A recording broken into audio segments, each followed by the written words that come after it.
As we look at the schedule, I first of all want to start with a broad overview of the timeline that this youth ministry will build on for the next few years. First of all, starting with immediate the fall, my goal is to build a core group of strong leaders, again, focusing on the upperclassmen and training them as leaders so that they can reach out to the younger kids and then engage them. And part of this is teaching them leadership skills, but also forming them spiritually as disciples of Christ. In the spring, I hope that core group can reach out to the rest of the parish.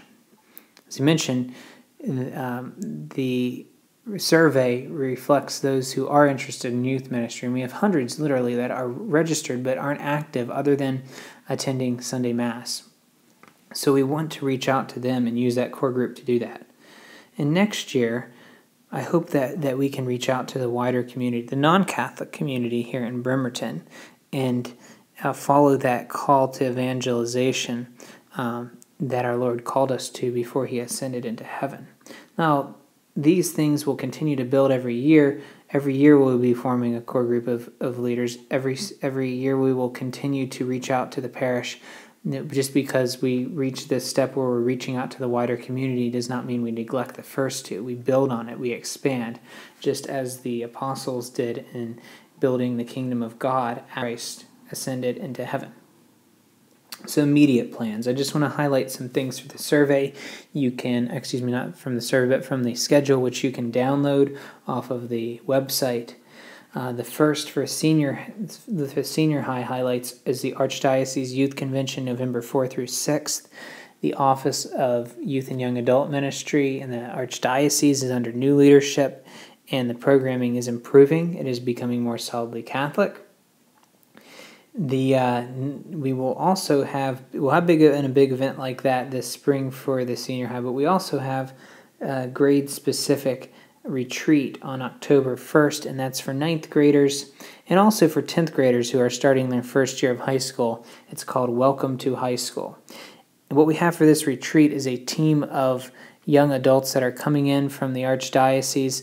They have volunteered a year to go around and work with youth in the diocese, put on these retreats for them and other ministries, and they are very good, and we're looking forward to having them put on this retreat for us on Saturday, October 1st. It'll just be an evening retreat from 3 p.m. to 9:15 p.m.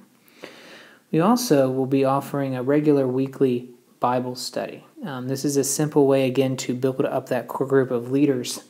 It is a very engaging Bible study. It is based off of the Great Adventure Bible Timeline. Some of you may have watched the Jeff Cavins series, The Quick Journey, or the full Bible Timeline.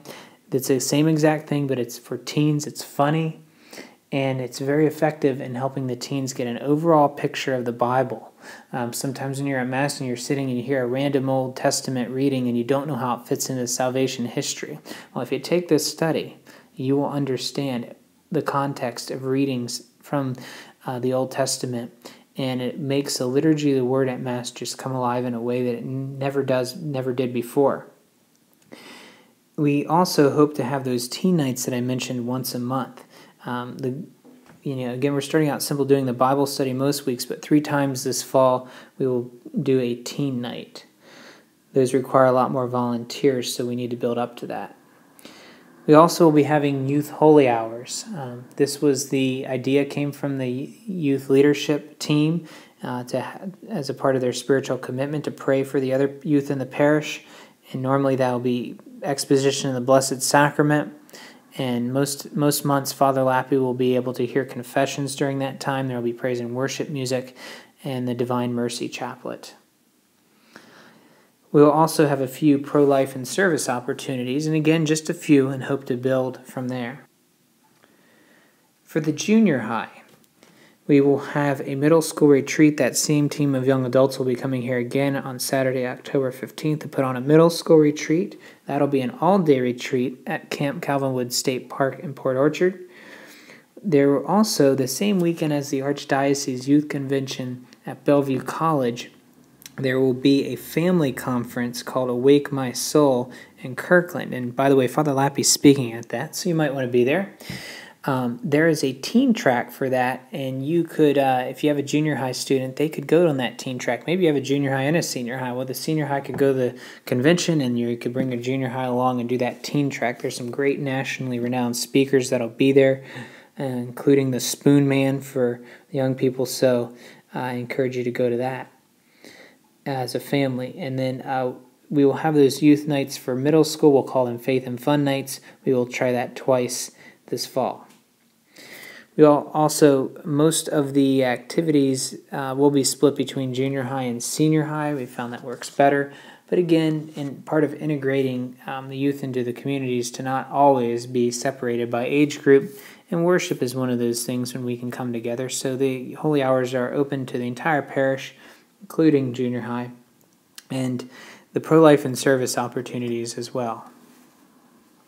Now, as we look ahead to spring 2012 and beyond, I want to just give you a picture of what the things we are planning for the spring. For both junior and senior high, we hope that those youth nights, we can move to have them bi-monthly or weekly. We hope to launch Gender Separate Formation. We are planning a Lenten retreat with the National Evangelization Teams, NET for short. They come in, they are much like our Archdiocese team, but on a national level, there's a team of about 9-10 teens. They go around the country putting on retreats for high school, middle school students. So planning retreats with them in late March. And we also want to have a junior high girls retreat and a senior high girls retreat. Sister Miriam Highland James has agreed to do those for us. And those retreats will be, the boys have the Quo Vadis days. We want to have something for the girls as well. And so that's why we're doing that. We also want to have an annual chastity event, chastity promotion event starting in this year, where we get a big speaker to come in, a speaker that would draw a crowd, and where students can invite their friends to come. And this year we have chosen Leah Darrow, who is a former supermodel who was on the reality show America's Next Top Model. You might be saying, why would you have a supermodel come do a chastity event? Well, she had a great conversion, and I encourage you to look her up on YouTube. She's pretty phenomenal. We're really looking forward to having her. In that same vein, we hope that with that event we'll be able to launch Theology of the Body studies for middle and high school. It's an incredibly powerful and relevant way that wins the teens over to the teachings of the church, shows them how beautiful God has made us, and the beautiful teachings of the church calling us to that vocation of holiness with our sexuality, and it presents a very positive light, and you can just see the light bulbs go off when they go through these Theology of the Body studies. They're very, very effective. We also, for next summer, the diocese camps have been improving a great deal in their Catholicity. They still have a little bit of work to do on that, but we will be beginning to encourage parents. If your kids like camp, like to go to these camps, please send them. It's a great to plug into.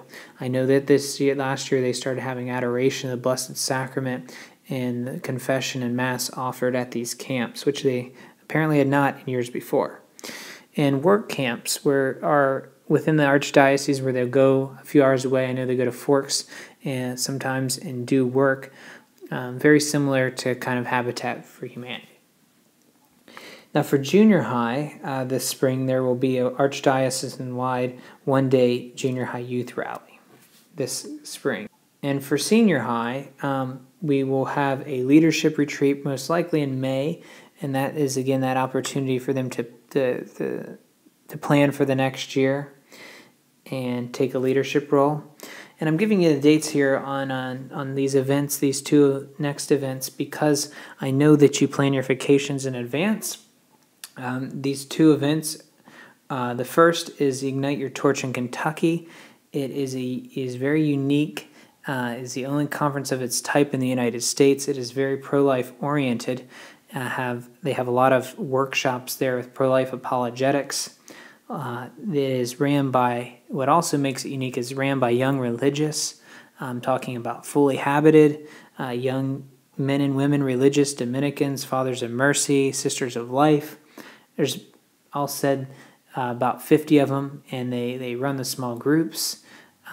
There's Mass and Holy Hours, and it's just wonderfully Catholic. There's Eucharistic processions, Marian processions, and every year they go to an abortion clinic to pray the Rosary, usually with the Archbishop of Louisville.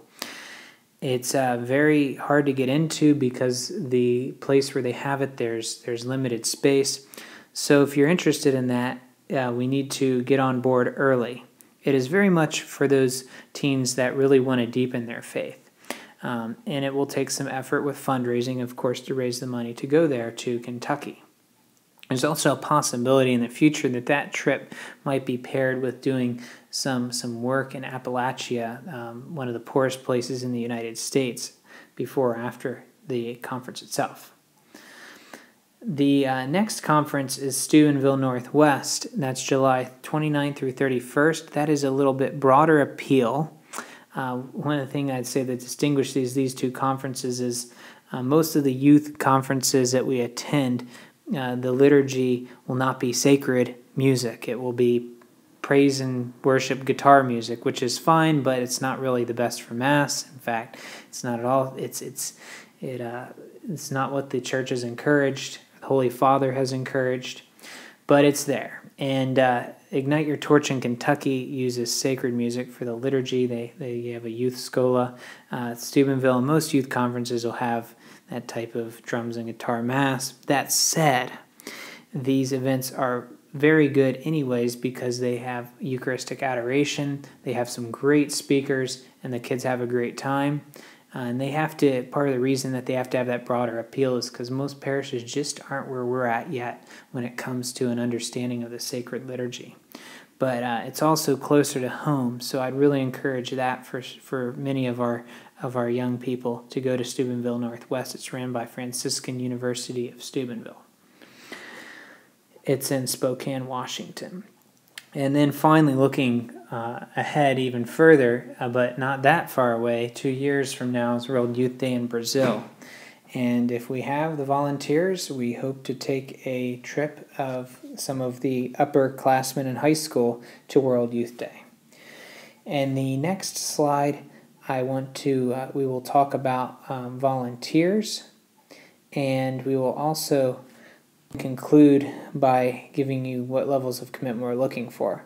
As you look at all these things that we want to do, you might wonder how it's possibly going to happen. Sometimes I wonder the same thing, but then I know we have a great group of people here at this parish that are just really committed to the parish, and this will happen because volunteers will step up to the plate, and I'm fully confident that will happen. That said, we do need volunteers, and I do not yet have a job descriptions for the different roles that I need for people to volunteer for, but I hope to have that up soon on the website. But I can tell you, as of right now, there's two types of volunteers that I'm looking for.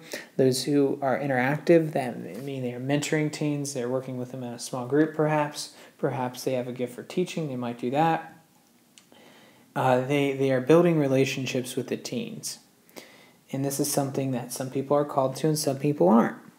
The logistical volunteers make all those things I said possible, because I can tell you as somebody who is called to more of an interactive role that it is a tremendous blessing when I don't have to worry about when the pizza is going to get here or have to worry about the food or some of the setup.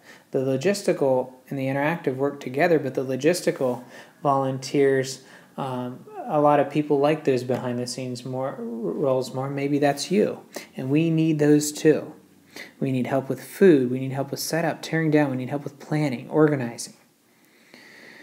And we need all levels of commitment.